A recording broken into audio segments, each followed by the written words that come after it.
Good evening and welcome to the LFC Daytrippers. It's another Thursday night and time for another episode of The Viewer's Voice. It's a light crew tonight, just Gav and myself manning the show, but I think we've got a pretty good amount to talk about. Gav, you did a good show last night with Emmett. It's always fun to go through 7 goals in a post-match. Yeah. What can I say? I put myself forward and Emma put himself forward, and then we got a 7-1 win. So I don't know. Look, Kevin, Chris will be back on Sunday, I think, after the Man City game. So it's all good. But no, it was a good win last night. It was one that we needed, and we need to push on now. You know, it's all very well getting out of a Champions League group, and that's great. It's something to focus on. But we definitely need some. We need to show some league form. We really need to show some league form starting Sunday. Yeah, and just to link a few performances together. Like, it'd be nice just to get 3-4 games in a Yeah. row where you don't have to worry about it. We're falling back into bad patterns again. I mean, obviously can't say too much more about the ins and outs of last night's game. Haven't done a show, but I'll give my 2 cents to get started on it. First half, real bad. But at halftime, I said into the Telegram group, I said, if that's the best the Rangers have against us, now that Golding, like as soon as Golding went off, to me, that was the turning point of the game. They lost their best defender and had to bring on an 18-year-old kid. And then they just ran out of legs. I was confident at halftime. You said you were confident after we got the second goal, but even at 1-1, I felt that if Rangers were going to pose us trouble, it was going to be in the first half. My pre-match prediction was we'd win 4-1, but they'd score first. And for about 42 seconds, I was looking pretty smart with that 4-1, but Yeah. we just decided to keep piling it on. Yeah, we did, and you know something, a 3-1. I've kind of listened to a couple of podcasts this morning. Not so much because Liverpool had won 7-1, just to see what people thought of it. And from what I got out of it, people aren't taking an awful lot out of it. And we could have stopped at 3-1 because a lot of people I've listened to today felt that Rangers at 3-1 just gave up the ghost. That's it now. But I think, and we could have done that ourselves, and we make it 3-1 and we make it triple sub, I think, straight after that goal. But I think getting 4, 5, 6, 7, just maybe that's the thing where you go 3-1 will be a really good win, but this is really trying to get yourself going, and it looks a stroll at the end, and it is a stroll at the end, but it felt like the team needed it. It felt like the team needed to nearly familiarise themselves with what they're good at. And I think they showed that in the last 20 minutes or so, which was really good. Like Jota, Salah, all come on, and they look good when they come on, and that's all you can ask for. When you're in a tough time, if you get a good win, you want players to look a bit like they have before, and that's what I seen a little bit last night. Not getting too carried away with it, but I seen that a little bit last night, which was good. Agreed. I'm not getting too. The 9-0 against Bournemouth. That guy, I was a little bit more carried away about what that could mean for our season going forward. Once bitten, twice shy, I guess is a thing. But I rewatched the first 20 minutes and then the last half, the last 45 of the game here. Just instead of watching the Europa League, I couldn't be bothered. There wasn't a single game that jumped out to me in that roster. So we weren't great in the second half. It's just it feels like the ball fell to us a lot. So a few of the things I noticed in the first half, we just every time we won a defensive header, they'd lump the ball forward because we were pressing pretty aggressively. Like the 4-4-2 formation, I think works, or the 4-2-4, whatever you want to call it. There were many times when we were defending without the ball that we formed just this perfect little hexagon. Elliott and Carvalho were way wide, dropped maybe a little bit deeper, and Firmino and Nunez were a level 2 at the top, and Henderson and Fabio at the bottom. It was either 4-2-4, 4-2-2-2 or 4-2-4. And it left a big gap in the middle of the park. Rangers weren't good enough to play through that, so they kept hoofing the ball over the top. And Kanate was a bit shaky in the first couple of minutes, but then he quite settled in the game quite well. And Van Dijk was more Van Dijk, and they were front foot, aggressive, first to jump to win the ball most of the time. But the headers were wayward, and it put us under a little bit of pressure. Even their goal, it comes from, we have the opportunity to cut that play out with our center halves. you get a good header or the ball just goes out for a throw in, and then that little scramble doesn't happen and everybody's caught on their heels. And that's the sort of thing. It felt like that was happening a lot to us all season. It's just little breaks aren't going our way. We're not making our own luck by just being sloppy in possession and turning the ball over too easily.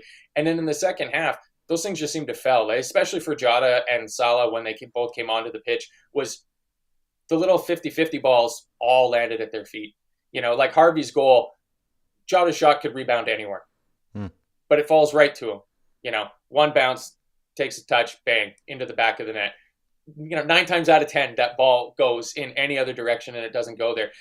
Mo's first goal, the ball over the top, we've seen him many times this year. I can't remember what game it was. It was third, fourth week of the season maybe, where Trent played a gorgeous ball over the top to Mo, and it landed at his feet like that ball does. Like you've seen 50, 60, 100 times of him taking that ball down. But this season, he's been, kicking it right out of bounds or tripping over his own feet. And that one for his first goal, it just stuck. And then he did his little Mo thing in the box, and he made a tiny little bit of space, toe poke. He seemed to know where the corner of the net was again, as opposed to just missing that. So yeah. I think we scored a pile of goals without being blistering. But you need to do that to win some games. And to bring it around to the topic I want to talk about tonight, I think for me, the big difference in the halves, except for obviously the changes that were made, but out of the teams that started the game, I think the two kids came into it great for us. I think Fabinho and Harvey Elliott really, really came into the game. They seemed to get kind of Carvalho bullied. and Harvey Elliott. You said Fabinho. What did I say? Fabinho. Oh, Fabinho, yes. Fabinho did better as well, too, but he couldn't have done a lot worse. Fabio Carvalho and Harvey Elliott. Like, Fabio seemed like he was kind of getting bullied around on the ball a little bit in the first half. By the time the second half came around, he was having the confidence to take the ball, spin with it, and move it along to the next player in the middle of the pitch and get us moving upfield again. And it's answering for me a question that came up this season, because I had very high hopes of Harvey Elliott coming into the season. I think a lot of people did. And Fabio Carvalho was that big question mark where, when we were talking in the summertime before the season, nobody really knew where he was going to play. You at some point were thinking he might deputize in for Luis Diaz playing left wing. I don't think he's really played very many minutes at left wing, really. I think this change of formation is going to help those two find their spot in the team. Because even Harvey Elliott, like the derby, just didn't work for him. Like, he can't play in a 2. He was having a tough time being defensive enough as the right-sided midfielder in our team in a 4-3-3. And it was, is the defensive responsibilities too much for Harvey Elliott to play in that 3-man midfield? Well, in this new system, it's just that much less responsibility for him by having the double pivot sitting in behind him.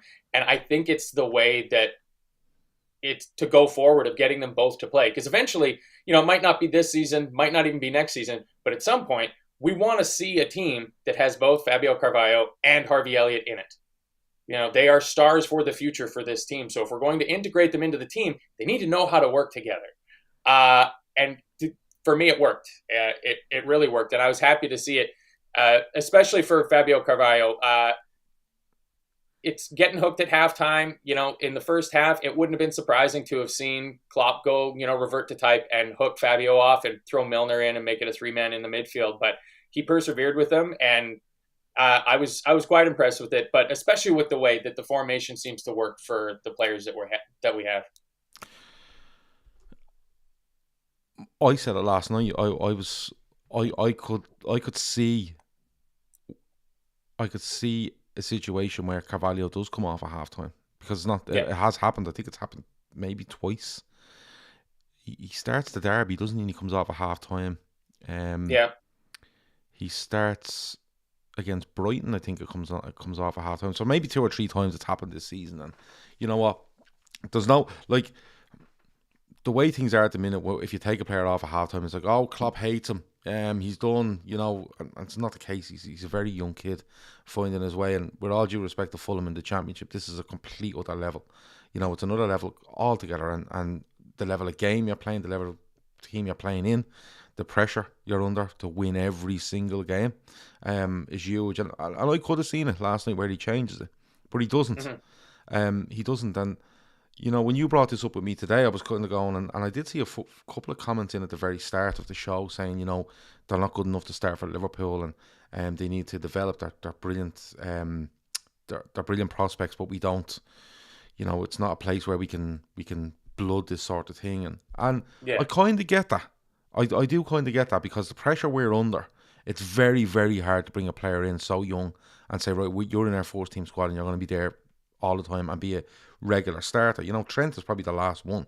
You could look at Curtis Jones and you say to yourself, yeah, he's in and out of the squad, but the sort of positions these guys play in and the sort of players they probably are looking to be regular football. And I think that's what swung it for Liverpool getting Carvalho. That he was going to be in the first team squad, because we all know if he didn't sign with Liverpool, he was going to go off to the likes of a Borussia Dortmund or one of those and play. And when you brought this up today, I was kind of looking, saying to myself, well, where did he fit? If they are going to become regulars for Liverpool, it's a huge ask, first of all, despite how big a talent they are. Where did he fit?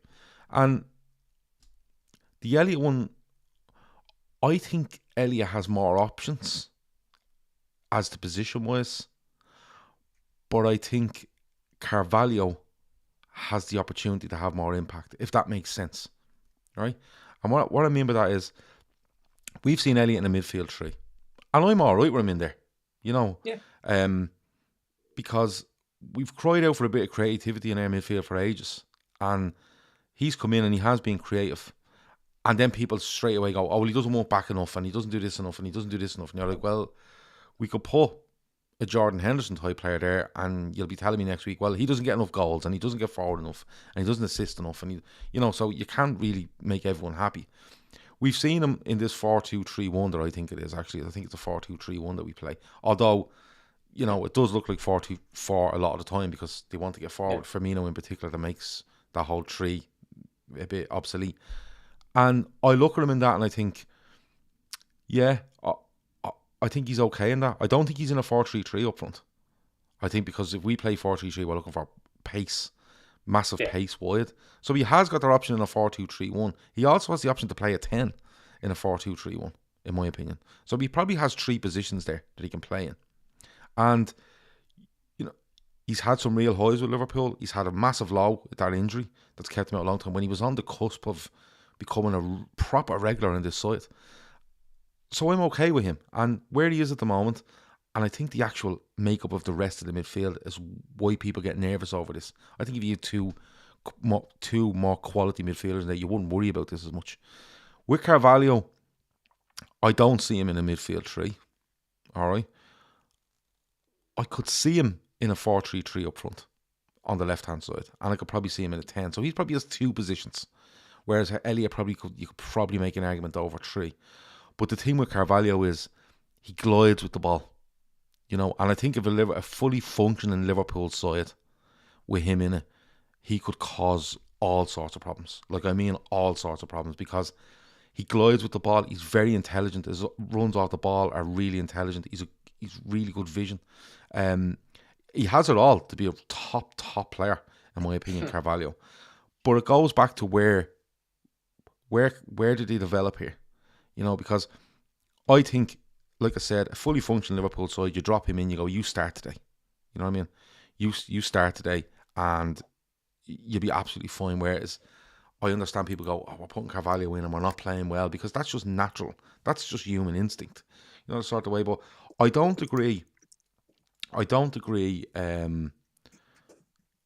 with people that say they aren't good enough to start for Liverpool. I think they are good enough to start for Liverpool. I don't think Klopp would have them there if they weren't. And I think if other players around them perform a little bit better, I think the world's their oyster. I really do. And you know what? If you send either of them out on loan, I think you're stunting their development, because you're just basically saying to them, we're in a bit of trouble here and we don't trust you, so you go off there and come back and we might be all right when you come back. So I think they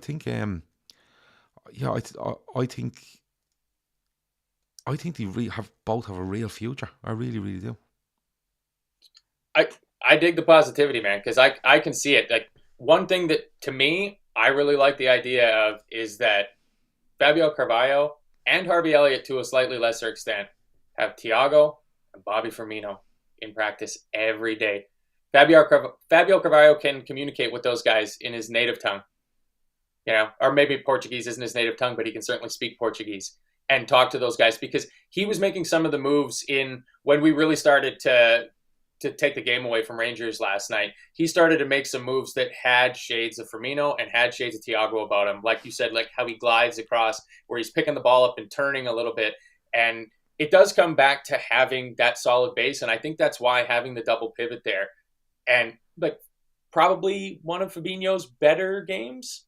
It's not been a high bar this year. No. I mean, this season. It was one of his better games. Henderson had a decent game. When Thiago came in, Thiago was playing a little bit more like Thiago. And with two of those guys in behind, I think one especially, or even in situations like this, if you get a dead rubber Champions League game against Napoli at home, absolutely. Throw them in there and let them go. Like that. I saw that conversation before the show got started in the chat as well, too. And is Julian Alvarez, should he not be playing games for Manchester City? Is he too young to play for Man City? Like, just because they play for us, we have to, doubt that our kids are going to be good enough, because usually they don't make it. Like, sometimes the young starlet you have in your academy comes through and becomes a great player for you.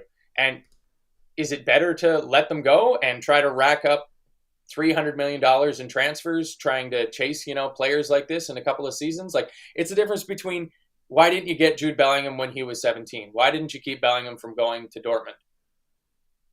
Well, now he's worth 100 and some million. If you would have got him then, you would have, could have, should have. Maybe we don't sign Fabio Carvalho and he goes from Fulham to another team, and then you end up having to pay 70, 80 million for him, or 60 million for him in a couple years down the road. The team isn't overloaded with children. We don't have, if anything, we have quite an old squad, and we've got some good old heads in the squad as well, too. And I think, to me, it feels like at least that the forward planning of the team and, Klopp building his second team and things like that, is that these two are where he's going to start with that.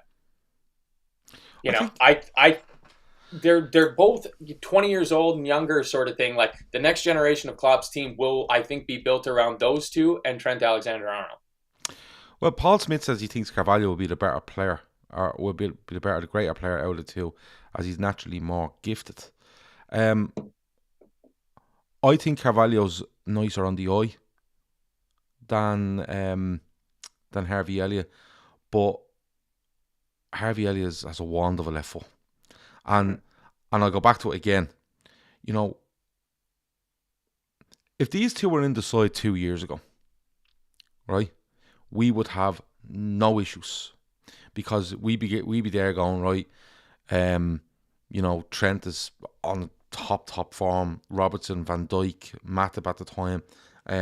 You had Henderson on great form. You had Fabio. A Genie Wijnaldum. Yeah, you had so many players. You had Mane, you had Salah, you had the thing. And we're in a little bit of a transition. And if we'd done this 2 years ago, you'd be like, oh, look at these two adding to the squad. Like, you wouldn't be looking at it in a way where you're not pessimistic, that's the wrong word, but where you're a bit nervous. Because all you'd be looking at is, what a brilliant team. And we're winning so many games, and we're able to throw these lads on for half an hour, or we're able to throw them in from the start, or give them 45, or whatever it might be, and they're in a brilliant environment to learn, and we're 2 years down the road and we're like, no worries over these, they've shown it. Where we are at the minute is a little bit of a tough spot, because players have lost form, all right, players are probably hitting a bit of a wall, players are injured, can't get them back in, okay, and you have these two guys that are possibly being asked to play too much football, are being put into a team that's not performing, and it's very easy to turn around, and look, I'm not accusing any Liverpool fans of this, but it's very easy to turn around and go, oh yeah, but you had Carvalho and you had Elliott, like, how are we meant to do this? And I haven't seen Liverpool fans doing that, because I've seen most of the criticism going towards the more experienced players, which is probably right. But I think, funny enough, I think the players that Liverpool sign in the next 12 months, and we'll get on to that later, I think the way Liverpool react to this period of time, the squad we have, it is starting to age a little bit. You can't deny that, because when you look at the age profile of the team. But I think what Liverpool do over the next 12 months, and it might even be signing someone that can play right hand side in the 4-2-3-1, or play as a number 10, or play as, you know, a wide left player. I know Diaz is there, but someone that can do that. It might actually take that, where these guys come in and push Elliott and push Carvalho, right? And probably push them down the pecking order a little bit, but push them to the point where they're playing with a freedom.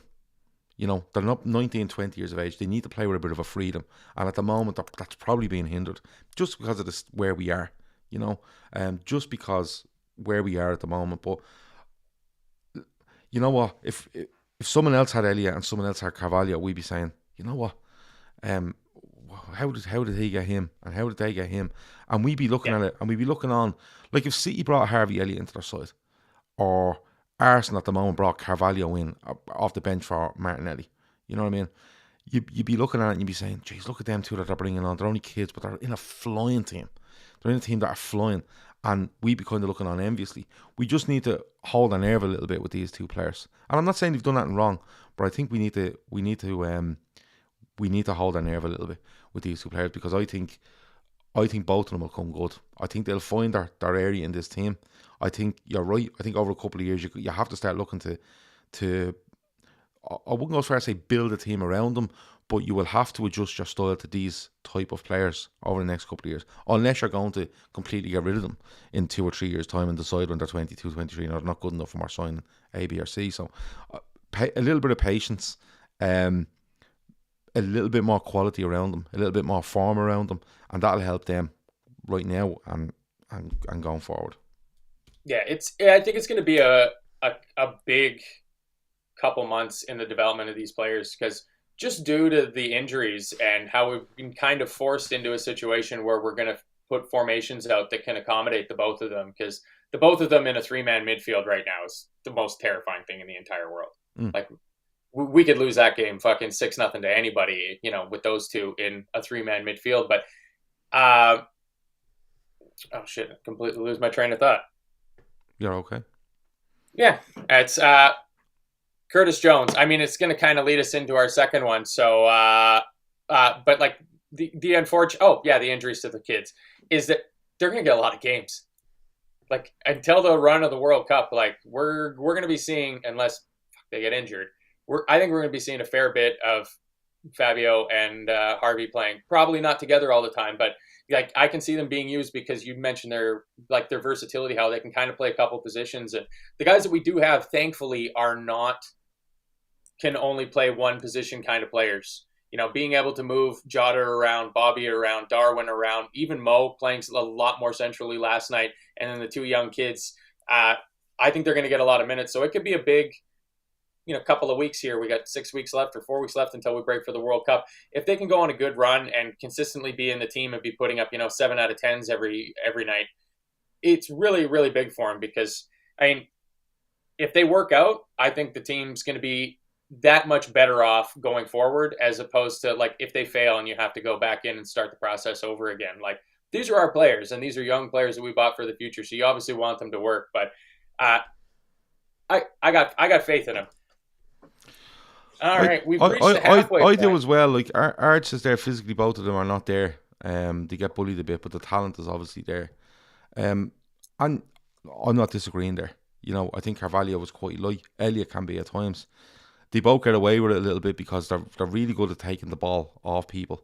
And when they take the ball off people, their first touch is usually really good. And it either protects the ball or it gets them away from somebody. But again, we were talking so much last night about loose passes that weren't fizzed into people, it looked a bit off and stuff like that. And at the moment we're judging these two players in a side that aren't at their optimum, like that they're way off their optimum. So I think with these two lads in particular, and even if Calvin Ramsey comes in and plays some games, you have to take it with a pinch of salt and say to yourself, well, look, something. They're being thrown into the deep end here. And a lot of people would say, well, you throw them into the deep end, they swim or sink, sort of way.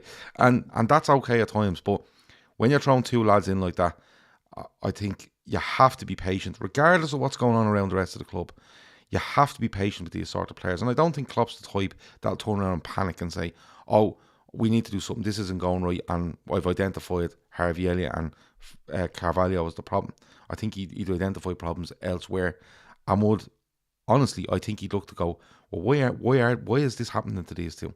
It's probably happening because they're not being protected. The style of play we're playing, where we have them on the pitch, what we're asking them to do. Is it wrong? Do we have to ask ourselves some questions before we ask questions to them? And I'll keep saying it till I'm fucking blue in the face. They're in that team. They're in that squad for a reason. And I think they've every right to be there at the moment. And Harvey Elliott hasn't been bad this season. Carvalho's been a bit hit and miss, but he's had limited opportunities.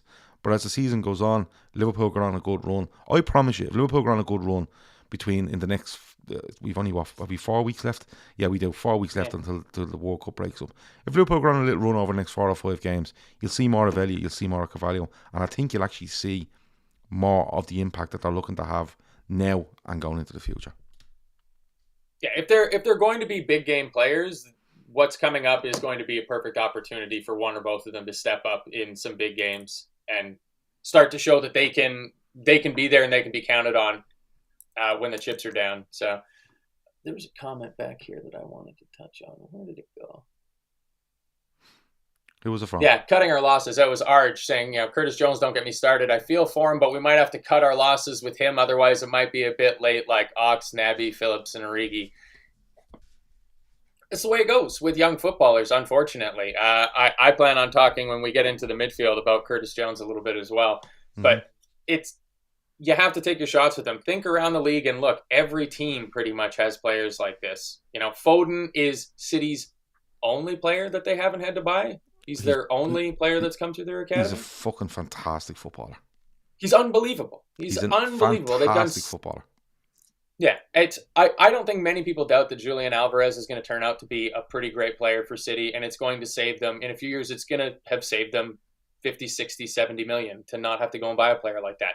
Martinelli, Saka, Odegaard, Smith Rowe before he got hurt. Like, there's young players bouncing around all over the league. Like, we don't like United, but Anthony Elanga, he didn't have anything to be embarrassed about how he performed for United at the end of last season when he was being thrown in again and again and again. Mm-hmm. So it's part of the joy. To me, it's part of the fun of supporting a football club is you get these kids that come through and, at the start of the season, you're telling yourself that Samid Yessel might actually be the solution to our goal scoring problem. And then 2 years later, you're struggling to remember. Come here. Yeah. You think Samid Yessel's bad? I remember Laurie Della Valle playing as a youth player. I want to say he was from Finland. Laurie Della Valle, blondie fella, and he was bashing in goals for Liverpool's youth teams. And I was like, this guy is going to be like anyone I could talk to. I was like, watch this fella. I think he ends up going to Fulham as part of a deal for a player we took in from Fulham. I can't even remember what player it was now, but he definitely goes the other way where we signed someone from Fulham. I don't know who we even signed from fucking Fulham, but John Arisa? No, John Arisa went to Fulham. The only one I can think of was Steve Finnan, but I don't think it was that far back. He goes to Fulham anyway. There's probably somebody really obvious that I'm fucking forgetting, but yeah, Laurie Della Valle, I was like, wow, like what a player, and he just disappeared off the face of the earth, like so quickly, and that can happen to players. that can really happen to players, but these seem too far in for it to happen. If these were Kay Gordon's stage where they've got 1 or 2 games and you kind of exactly. go, will he be back in? I understand Kay Gordon's had an injury, but if they were at that stage, you kind of go, not sure, he's getting too many games, but these are too far invested for me to see what happens. But go on. Konchesky, apparently. Konchesky, you went the other way. Was it? Okay. Yeah. It's part and parcel of the game. It's Kevin Stewart. Hey, man, there's some bad names that come through there. But, I mean, how old was Michael Owen when he broke through? 17. 18? Yeah. Like, sometimes you just hit on a player that can do it, It's Neil Mellor, same thing, didn't work out. Like you have to take the roll of the dice. But the fact that we went out, like the best case scenario is that in 5 years, Fulham fans are sitting around going, "Can you fucking believe we only got 20 million for those two players that are tearing it up for Liverpool?" Like that's how you want your business to work. Not having teams be like, "Yeah, that was a fair trade, a fair transfer for the value that they became." Like I'm certain that Roma would have liked to have gotten more money for Mo Salah. Yeah. But that's where intelligent stuff comes into, intelligent movement in the market. But when you look at Harvey Elliott, like even on that point, if you look at Harvey Elliott, like so highly fucking rated, like so highly rated, Liverpool got in there and got him. Like Carvalho, so highly rated, like clubs everywhere wanted him, and especially clubs, outside of the UK, because they looked at him and went, he's the next one. He's the next one we're going to take, and we're going to develop from 19 to 23. And in 4 years' time, after spending 10 million on him, he's worth 60 to 70 million quid. And when Borussia Dortmund starts sniffing around, that's when you know how highly rated they are. And all I ask for people is to look at them in the light you look at these players in, is that how young they are, how inexperienced they are at this level still. Elliot a bit more experienced than Carvalho, and what the situation they're in at the moment. I think it's only fair that we look and see these players in a properly functioning Liverpool side, whether that be now or whether that's next season when we try to do some business in January and August, and we'll get into that. Probably now, will we?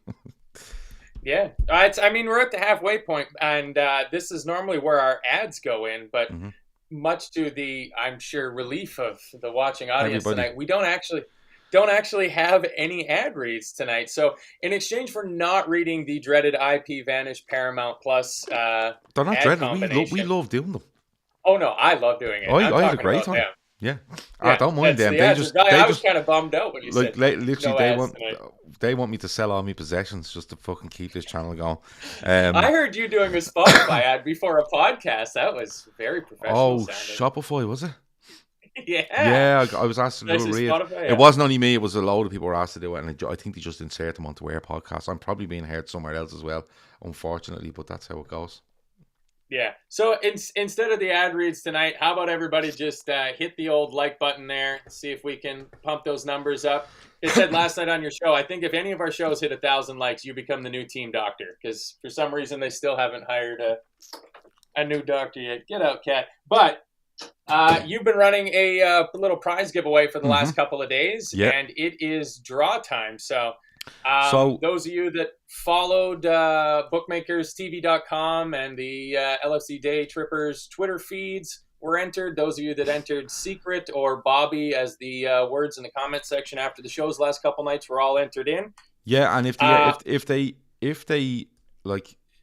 followed on Twitter, they got one entrant.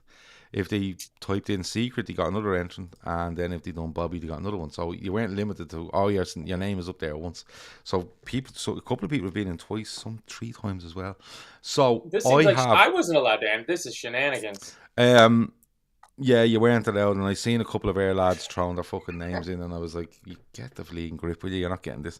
So what we done was 72. I have 7. You haven't seen these names because I've just written them down today. Your hand's killing me from writing them down. But I have 72 names in front of me. 72, 1 to 72. They were written down in randomly, and all I want you to do is give me a number between 1 and 72. That's all you have to do, and I'll do everything else. 1 and 72. Ah, man, it's a pity that the comments are so delayed that I can't just throw it to the crowd. 170. 50. Number 50 is Megan McCallion. Ooh. Megan McCallion. So, can I hold her up to the camera so people can see that? Excuse me, Ryan. Where am I going here? Over. There, number 50. Megan McCallion. 50. Yep. Oh, Jake, you were so close. So close. Good Aranyoya, also very close. So Megan McCallion wins that prize. The prize is from bookmakerstv.com. And the prize is a secret shirt from the secret shirt company. Gamble responsibly. Always gamble responsibly. But bookmakers.com.tv, I've actually looked them up. They're really good because when you go onto their website, they give you all the special offers if you want to sign up to gamble, which is good. You get all the different offers and stuff like that. But they're also like a comparison site. So what they do is they, if you go on and you want, I don't know, Liverpool 3, Man City 3, you can go in and find all these odds from all the different places, and you can find your best odds and stuff like that. So they are good if you like. If you're into gambling, if you're not, that's absolutely fine. If you're into gambling, give them a look because, like I said, if you're opening a gambling account, they give you all the comparisons, and if you're looking for odds on different events, both here in America and stuff like that, yeah, they're good for that as well. And I have to say, I love these. You see, Keith's probably the man for this, but I love all the the secret show companies and all these sort of companies. I love them because you get caught down massive rabbit hole with them. Massive. Like we looked after Shawnee for his birthday with another company, and like literally me and Keith were hours on this website, just like literally taking screenshots of these jerseys and sending them to each other. So yeah, like it's brilliant. So check out Secret Show Company as well. They're very reputable. The Megan is going to have to let us know for sure what she ended up getting in the. Yeah, so I think what happens I'm excited. I think what happens is you can actually give them a list of clubs or leagues you don't want, and then they so it's not a case of I'm at getting United's fucking away jersey from '97. It's basically, I think you can go in and you can stipulate a couple of things, so you don't want Manchester United, you don't want the Premier League. Everton. You could just say, I don't want Premier League, I don't want Serie A, and I don't want Holland, or wherever it might be. And then you just give them your size, and that's it. So Megan McCallion wins. I'm going to get Megan McCallion's details from her and get them sent off to bookmakers.com.tv, and they will organise it with her. So well done to Megan, and thanks to everyone that watched and entered. And we'll try to do some more of this as we go along. We're trying our best, but well done to Megan. Yes, congratulations, Megan. All right, we got 20 minutes left to go here. You wanted to talk. I don't know how we've come back full circle to this already after 2 weeks, but you wanted to talk about our tenuous midfield and where it's going. Well, midfield talk. Yeah, midfield talk. I think what we've done over the last couple of months, and not only us, I'm presuming there's other YouTube channels or podcasts out there doing the same, where we've talked by looking backwards. And what I mean by that is, why didn't we do this in the summer? Why didn't we sign this player? Why didn't we get rid of this player? Why didn't we do this? And it's always, why didn't we do? And I kind of said to myself, well, let's put the question out there, what should we do? And what I mean by that is, January is a transfer window, and obviously next summer is a transfer window. And I wanted people to, and it's out to the chat, people can throw it in there what they want, but I wanted the people to look at what you could realistically do. And I'm not, like, people are coming, I don't want people coming on going, well, just sell him, and sign De Bruyne, sign this player and Bellingham, and, it doesn't work like that. So what I want, well, me and you are going to do it as well, but look at the midfielders we have, okay? See where we are in January. What would we do in January? Who would we bring in? Would we let anybody go? And who would we let go in summer? And who would we bring in? So you're literally, I think we've 8 midfielders on the books at the minute. Yeah. We're going to have a list of 8 come the start of next season. And who would those 8 be? And what reasons would they be? And now, you will get people going, oh, we'll sell Henderson. Well, I wouldn't sell Henderson, but I would change his role within the squad. So you can do things like that as well. Kevin Ball just wants rid of Ox and Naby and Arthur and get 1 or 2 in minimum. Let me see. So I'll go first. Sure. I'll go first. I'll let you have a little think about it. And this is what I do with the midfield. Okay, so I'm going to start off with the players that I feel will be there at the start of next season. Okay, and then I'll kind of put through what I think where they'll be, right? Okay. Fabinho will be there at the start of next season. Yeah, 100%. I think Henderson will be there at the start of next season. I think Thiago will be there at the start of next season, and I think Elliott will be there to start the next season. That leaves us Jones, Milner, Keita, and Ox. All right. Now, Curtis Jones is a talent. He's played on a lot of games for Liverpool, I think, at this stage. 100, I think. Yeah, he's progressed. I think his progression has regressed over the last year. Last season especially, I thought he was really good in that 2021 season when we were all over the place. I really liked him. I think he's regressed, but I think he stays. All right, I think he stays. I think the injuries he's had, he gets a freak one in the eye, doesn't he? And he's had a couple of issues since. And you know what? People go on about loyalty and stuff like that, but there has been a couple of injuries. But I think he'll just about hang on, right? Just about hang on for next season. I don't think James Milner will be there. Okay, come to start the next season. Naby Keita, there's a lot of talk around his contract. He won't discuss a contract till January. I think Liverpool will sell Naby Keita in January. Okay? I think they'll sell Naby Keita in January, and I think Ox will leave at the end of the season. Because Keita still holds more value than Ox for me. And if they are going to look to get some money back on anyone, I think it might be Naby Keita. So I think Naby Keita will go in January. And I think Ox will leave at the end of the season. So that would leave us with Fabinho, Henderson, Thiago, Jones, Elliott, right? And we've 3 out. So we need to bring in 3 midfielders for me. I think we definitely need to bring... And I'm not even putting Marta Mello in there because I can't see him playing for Liverpool. Okay? No. I just can't see him playing for Liverpool. All right? So that for me, I think we need to bring in 1 in January and we need to bring in 2 in the summer. Like for like numbers wise, but if we have someone in instead of Keita, we're getting more out of them. And if we bring in 2 for Milner, who's aging, and Ox, who's just not there, I think we end up with a really good, solid 8 players in that midfield. All right. When it comes to who you sign, I think that this is always the hardest for me because to try to be realistic in midfield, I think it's hard, and especially when you have the Jude Bellingham thing hanging around here, right? Now, the long time rumour around Jude Bellingham is that when Jurgen Klopp said we looked for another player but he wasn't available, he's talking about Jude Bellingham. I believe that. I think he's absolutely made to play for Liverpool, both in the profile of player and what the club could make of him. As in we have Jude Bellingham playing for our team, image rights and all that sort of stuff, because they always think of these things anyway, right?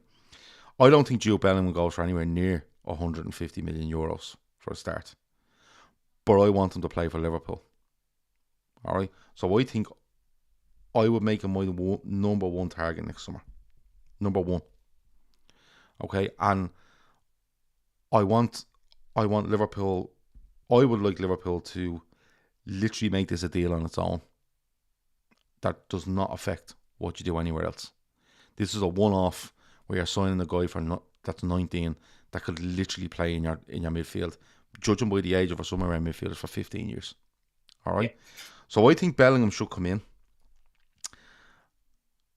and I think if you bring him in, you're basically bringing him in for the likes of a Keita. Okay, so you're looking for someone to change. I think Henderson should end up in the Milner role within the squad. That's where I think he should end up at the start of next season, because Henderson, if he goes to the World Cup, it's his last major tournament for me, and that's where I think you start. People would say, "Oh, when he's out of international, it lengthens his career, prolongs his career." I think you'll see a winding down a little bit of Henderson's not involvement in the squad, but where he sits within the squad. And you have to remember that if you're bringing in a Bellingham and you're bringing in maybe 2 more, that's just a natural thing. Jordan Henderson can come off and absolutely prove us all wrong, the sort of way. But I would like to see Henderson in that role. The other 2, you have to bring one in January, and you have to bring someone in with legs. You just have to. So I'm going off key plunker here, and I'm saying Soicedo off Brighton at 50 to 60 million quids. No. I love it. I just want to say on that, nip it in the bud, because somebody in the comment mentioned it earlier. I think Enoch Mwepu having to retire might kibosh that. It could. I think that might scupper that deal completely. It could, but if Soicedo wants to go to Liverpool, he will go to Liverpool. End of story. That's how it works. That's how football works. As much as, you know, it's a really honourable thing that, I'll stay because we've lost this player. And, like, I hope Mwepu gets looked after and in wherever form that he wants to pursue his career within the game of football. But if he wants to go, that's what I would do. Because there was murmurs at the end of the transfer window that we were looking at Soicedo 50 million. I think 50 to 60 million does it. All right?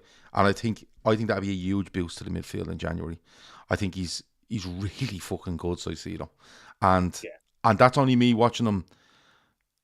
Jonathan says someone with legs would be a good idea, Gav. Well, I know what you mean, boy. You know what I'm trying to say, right? Smart ass. But I just think that's a huge boost for the midfield. It's a huge boost for the squad for another player to come in. And it's getting one out of the way before the summer. Okay? Now, if you add Bellingham and Soicedo to that midfield, you have Fabinho, Henderson, Thiago, Jones, Soicedo, Bellingham, Elliott. Then you're looking for one more. And I'm not looking for someone young and, you know, like around the Bellingham type. I'm not looking for someone. I think this is the hardest one. To do. It's definitely needed. But this is where I struggle a little bit. Because I look at Fabinho, Henderson, and if you're going with two midfield, I'd probably like to see someone more defensive. And I'm only saying that because you might have to start looking at future-proofing that Fabinho role. That I think eventually Klopp will go back to, with his sitting six and two ahead. But if you have the two ahead and one is Bellingham and one is a Soicedo, or you have a Thiago there, you've so much energy and creation in front of him. That's what we used to have, and that's where we are trying to get to. You know, a dominant midfield at the base, loads of energy on one side and creation. And I think if you had that mix, I think it'd be great. So I'm looking at a defensive midfielder. That's where I would go. Kevin Ball says Lima on a free makes the most sense. The guy with a spotty and injury history as Naby Keita? Yeah, he has got that injury-plagued midfield. I'd like them to go and have a look at and this is a real future-proof one. I'd like them to go and have a look at the guy off. Is a Sangare off PSV. I'd like them to probably go back and do something like that. Now, these names are only names in my head because of style of player. You know, I think the style is probably more than the player's name for me at the moment. So I got two names for you then. Okay. Tyler Morton, Stefan Bajcetic. Yeah, Tyler Morton. I think one of those two players. So as you were going through who you think is staying, who you think is going for next season, I was kind of doing the same. And I agree on the three that go. I also agree about Naby Keita. I think he came to some sort of pre-contract agreement with the team, probably in Germany, and let Liverpool know about it. Like, I don't think he's I don't think he's injured, really. Maybe Naby Keita injured, but I think he's made it known to the team that he doesn't want to play for Liverpool anymore. So I think with that in being understood, I think we ship him out for 12, 13 million, and then he signs a contract with whichever team in January. And for this fifth year in a row, I'm going to say there's no way Oxlade-Chamberlain is a Liverpool player after the next summer window. You know, he keeps surviving. He's like a cockroach after a nuclear apocalypse. Like, I thought Ox's career with Liverpool was over years and years and years ago, and he keeps coming back. And yeah, I wouldn't be upset. Like, if we take it to 8, 9 players, to me, a big question is if we shift formation permanently. You said towards the end there that you think that we're going to end up eventually going back into that 4-3-3. Yeah. I'm not entirely convinced on that. Like, if you find... Because to me, it seems like it's easier to plug and play more offensive players. Like, it's easier to just take out a Luis Diaz and put in a Diogo Jota, or take out Firmino and put in Darwin Nunez, rinse and repeat. But taking out somebody out of the midfield, out of the engine room, or out of the back line seems like it causes a few more issues with the team. So if you're playing in a 4-2-3-1 or a 4-2-4 formation, you've got that many more players, you might only need 7, Yeah, but you can get away with 8 and having one of them be a Morton or a Bajcetic. Yeah, I just think the way we set up with the 3 in midfield, I personally think the reason he's gone to 2 in midfield is because if he puts the 3 of them in there, I think they're all over the place. I think they're all over the place, and I think and it sounds stupid to say, oh well, why is he only doing 2 then? The reason he's doing 2 is he's doing 2 to sit deeper to protect his back 4 in a flat 2, but he's also doing that, instead of doing that midfielder in front, he's doing a forward in front to try pressurise the other side. All right, to try pressurise the other side and try win ball higher up the pitch. Okay, and that's why you have Firmino there, because Firmino's excellent at dropping back in and sitting on a defensive midfielder, and that's why he's doing it. I think genuinely, if all these players were on form, I think he never goes near 4-2-4, never, because he never did.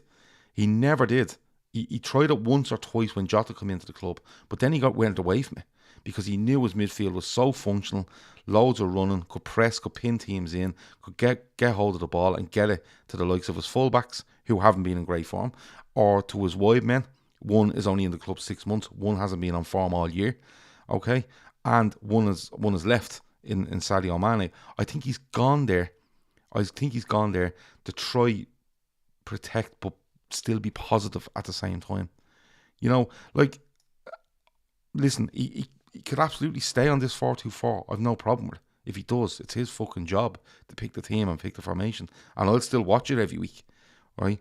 But I think in the names that I've given you there, in Caicedo, Bellingham, Barella has come up a lot. Barella will cost you a fortune as well, the sort of way. But like Jono's right, you know what I mean? If you look at if you look at what we're trying to do here, it does show the issues we have in midfield and that we need to sort in 12 months. And it's not throwing toys out of the pram and saying we need to sort it. We've genuinely got players that are out of contract at the end of the season and no sign of them signing them. Like Ox, no sign of it. Keita, no sign of it. Milner, 37 years of age. So there's 3 of them. And I'm not getting rid of these because I want them sold. I'm getting rid of them because their contracts are gone. You know what I'm saying? It's not like they're not going to be offered new contracts. But it's not like me sitting here having a vendetta against Oxlade-Chamberlain, Keita, and Milner. It's not that. I'm literally looking at it in a realist sort of way to say they are out of contract, and we're going to have to replace them.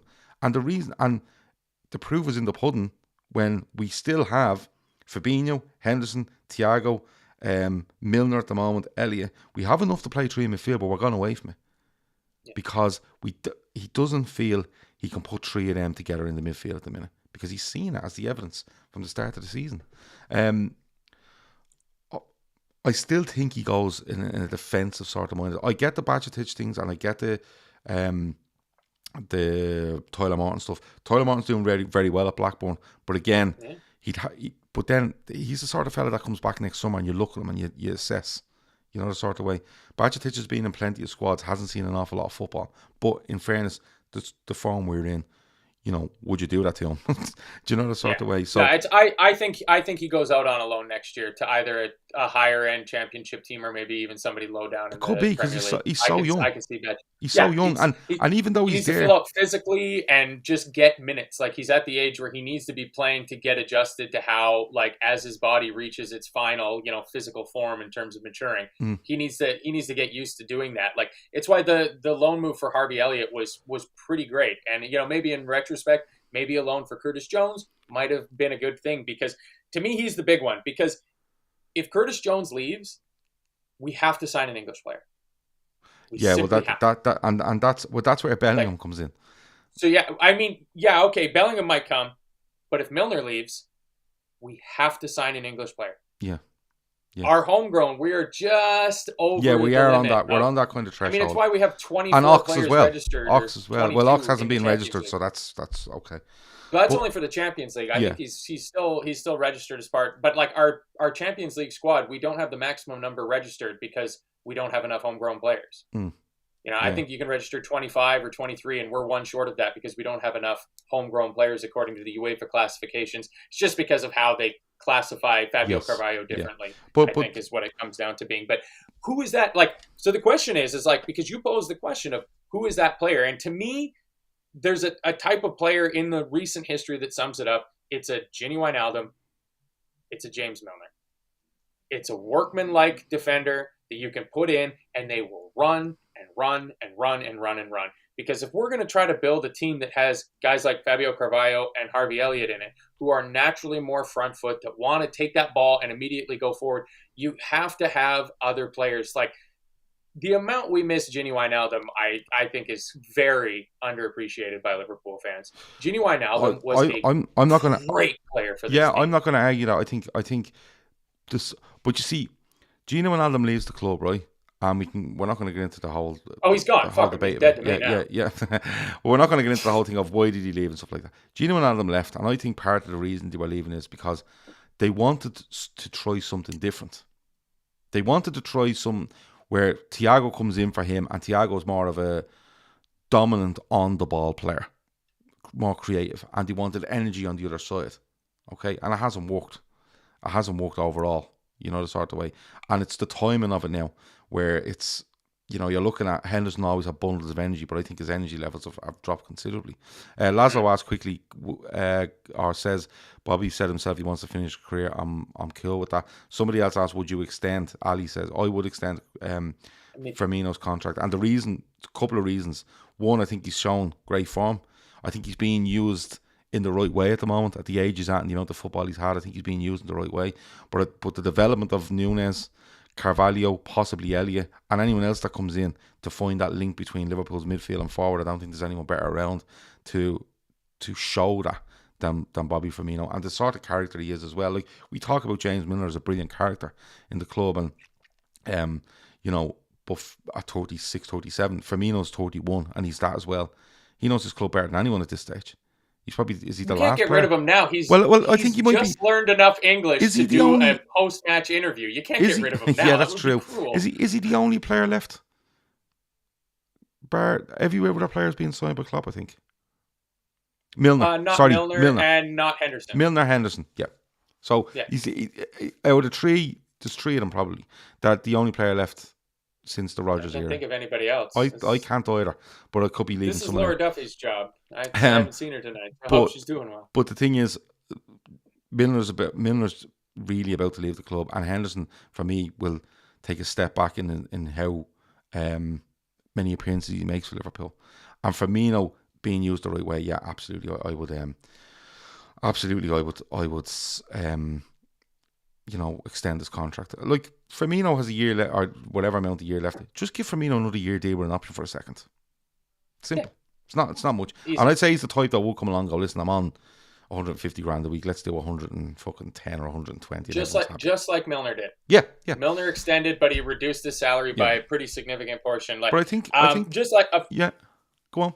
Oh, I was going to say a final word on Curtis Jones. I think his time at Liverpool is punctuated so much by injuries at the absolute wrong moments. Yeah, he gets bad. Gomez as well. Gomez as well. Gomez was signed as well. Yeah. Oh yeah. Boy Rodgers, an old-timer. Yeah. I think Curtis Jones will be at Liverpool. If he's not good enough, he will leave Liverpool when the next one from the academy comes through. So whether that's Morton or Bajcetic, so maybe that's 2 seasons. Maybe he gets 2 more years, and then that balance just flips where it goes, hey, Curtis, guess what?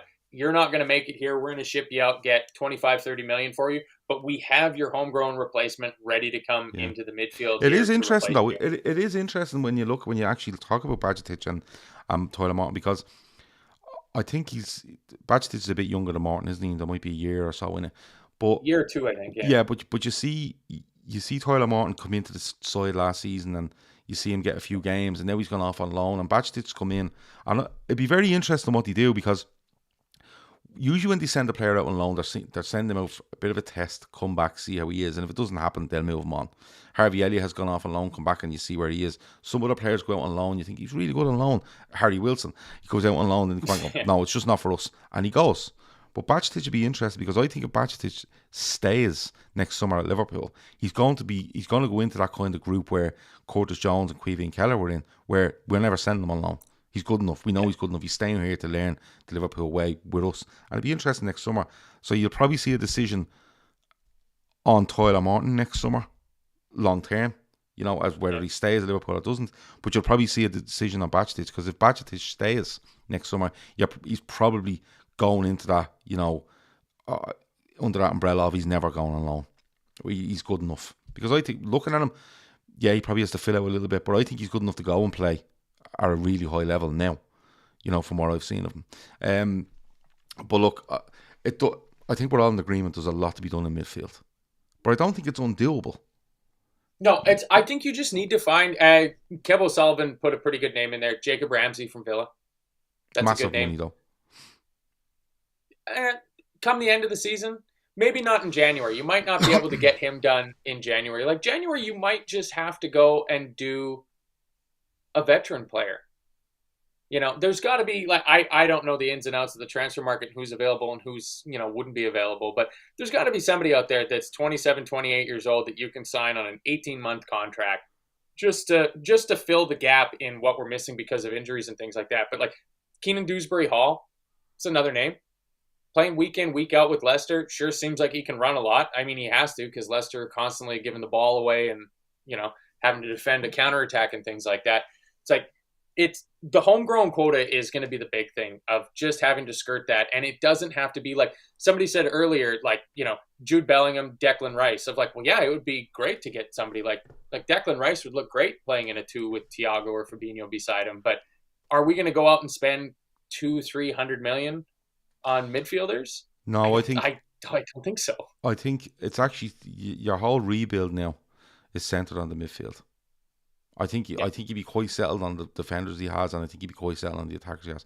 Maverick says Liverpool playing badly, so we are slagging off all the players that have already left. Makes no sense. Let us know if that's Maverick. You completely misunderstood what I said. I said we didn't appreciate just how great of a player Gini Wijnaldum was for us. I don't see how that's slagging him off. Yeah, Just tell us a bit more, Maverick. Tell us a bit more. Because sometimes we read this and take it completely the wrong way. So tell us a bit more.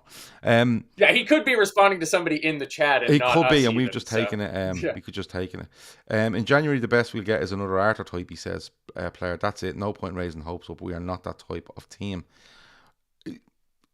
I don't know. The Arthur type is what some people were saying. We need somebody, anybody. We got to sign a midfielder. We have to sign a midfielder. We signed a midfielder. He played 15 minutes in one of the worst games of the season, and now he's injured and he's going to get But the thing is, right, I get all that, sign anyone, sign this, sign that, but this has to be a really focused way of doing things. This isn't like, we have 7 really good ones and just sign anyone else because we need a body in, right? This has to be really focused the way we're doing this. We need to be looking at, I'm sure the club are, or Klopp is or whatever, recruitment team, whatever it might be. And if the, Maverick says the people in the chat, so we're off the hook. The gang of pricks. Don't worry about that. You're right, Maverick. You keep going. But it has to be really focused on what we're doing, because we're not just signing them for signing's sake. This is like huge decisions, because if you get these 3 right, okay, it makes it a lot easier when you see Hendo eventually drop out of a squad. And I'm saying this because of age over anything else. You see, does Jones make it? You see Thiago is, 31, 32.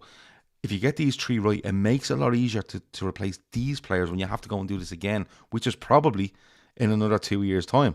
Sort of way. So you're planning, you're trying to bolster for the players that are leaving now, but you're also trying to future-proof for 2 years, another 2 years down the line, where you're probably going to have to do another 2. It's a massive revolution in midfield you're going to have to see. And it has to start in January for me. It just has to, because you can't leave this the way it is. Like, I'm going to be hand on heart, if we go into next season and Milner, and no offence to Milner, I love Milner, but Milner, Keita or Oxlade-Chamberlain are an option for us going into and I think, and by the way, I think Keita's a really fucking good footballer. Like, he has everything. I think we're going to see all three of them play before the World Cup break. No. I think there's going to be I'm not games talking. where I'm not. season, No, I'm not talking about this. I'm talking about at the start of next season. Hand on heart, Milner should not be in the reckoning to start for Liverpool, right? No. Oxlade-Chamberlain, who is so unlucky because he's so good in 17-18. Like, he's so fucking good, right? Injuries have killed him. We cannot rely on that anymore. Sorry. And Keita, I think, has all the tools to be a magnificent midfielder for Liverpool. But again, we cannot keep him fit. And I don't care who you sign. You know, if you sign Bellingham and another one, and you still have these guys here, that's where it's going to kill us. That's where it's going to kill us. And for the better good going forward over from the start of next season onwards, we cannot carry these people. We cannot carry them anymore. We need to be ruthless, but we need to be very, very focused on what way we want to do this. Yeah, it's we don't have to carry it. Like, we have been carrying them, and it's the argument that people have made to you on shows in the past of, like, you know, why didn't we just get rid of these guys? Like, well, first off, that costs money. Like, if you go to the owners and say, hey, we don't really like these guys, you want to just stroke them a check for $4 million so that they don't have to come to work anymore? Most business owners would be like, excuse me, you can't come to some level of compromise where I don't just have to give this guy a pile of money and then he doesn't work for me anymore? So that was never going to happen. But like you said, all their contracts are running out. So I tried for years to give Keita the benefit of the doubt. And now I'm at the point where I'm not going to be fuming when we see the team sheet for that Derby League Cup game and Alex Oxlade-Chamberlain is in the midfield for Liverpool. You know, or something like that, you know, or we have a game and Naby Keita comes on as an 85th minute substitute into the midfield. It's not going to make me upset because they are still, at the end of the day, Liverpool players, but I've been done with Ox for years. Keita, it's now at the point where it's time for him to go, so we don't have any other options. So, like, they're not stupid. Man, they can't be stupid. Like, there's no way our ownership is that stupid that they could fumble the ball on that they can't write 8 names down on a piece of paper and cross out the ones that aren't going to be there and not see that there's a problem. So keep the faith, Gav. That's the main thing. You got to keep the faith. Jono says, did you see the one of Tony Evans' tweet? The one that interested me was him saying that people in Boston, assuming the owners, feel that people on Merseyside are deflecting blame for a poor start. What does that mean? I read that slightly different, Jono. I read that as Boston Red Sox fans feel that the poor start of Merseyside is deflecting from the issues at the Boston Red Sox. That's what I read that as, but I could be wrong because I haven't got a fucking clue about baseball. Well, the Red Sox were fucking terrible this season. They somehow ended up being the worst team in the division. That's not me trying to sugarcoat anything or rose the red tinted glass on. That's the way I read it. But I could be wrong. I thought it was like, you know, Liverpool is deflecting. The issue that Liverpool is deflecting away from what needs to be done in Boston, i.e. the Red Sox. But I could be completely wrong on that. So look, I think that's been a great chat. I think it's fair to say there's work to be done. I think it's not impossible, but I'm gonna put it out there. I think they just have to go and get Jude Bellingham, do it as a completely separate deal to anything that you're going to do, and then look to bring 2 more in. Between now and I think 1 in January and I think 2 in the summer, and you're replacing 3 for 3, and you're getting the age of the midfield down. You're adjusting people's roles within the squad, and then it gives you a little bit of breathing space for probably 18 months later when you probably have to do this all again. So there you go. Right, you think that's bad? At some point, we got to start thinking about who's going to be our number 3, number 4 center halves, and that's thinking that Joe Gomez and Ibu Konate are both going to become our 1 and 2 center halves. You know, Joe Matip picked up an injury again. Last season was a freak occurrence where a guy that was constantly injured managed to go through an entire season and not pick up an injury. Well, now he's injured again. So we need to start, like Sepp Vandenberg. What did he do? His Achilles, his ACL, something like that. He's out for the whole season. Yeah. You know, that's another one of our young players there. Like Nat Phillips just isn't quite good enough. So, you know, we got to, like, Billy Comecchio, the few times he's played, is not good. It's not exclusive. It's not exclusive to Liverpool. Like, I'm sure if I sat down here an Arsenal fan, a City fan, a United fan, whoever, Spurs, although majority of them are doing really well, they would still go, yeah, but we look at him, and over the next year to probably 3 years, you're going, there's 8 of them need to fucking go. They're getting on, they're not as good as they used to be. So it's not exclusive to Liverpool. It's just it feels that way because we're Liverpool fans, So. Paul Smith says, sorry to say it again, we're not getting Bellingham. We should be in the conversation, Paul. As far as I'm concerned, it's one of those one-off things where we should be in the conversation. But I'm not saying you're wrong. I think he wants to come to Liverpool.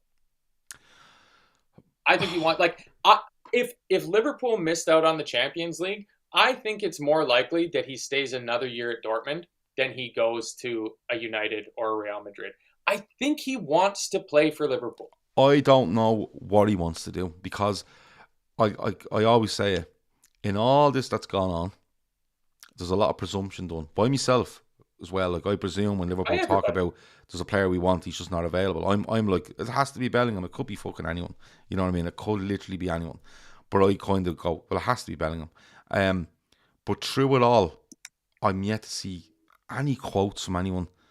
And when I don't see quotes or I don't see, I'm a bit old school like that where I go, no one said fucking anything. You know the way? And when no one said anything, I'm kind of going, yeah, well, if it happens, it happens. If it doesn't, it doesn't. But Liverpool should be all over him.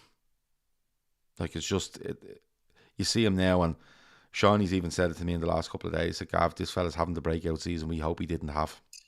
He's unbelievable. Yeah. Just watching him in the Champions League, he grabs the game and he just controls the game. And for such a young age, it's such an important position on a big stage.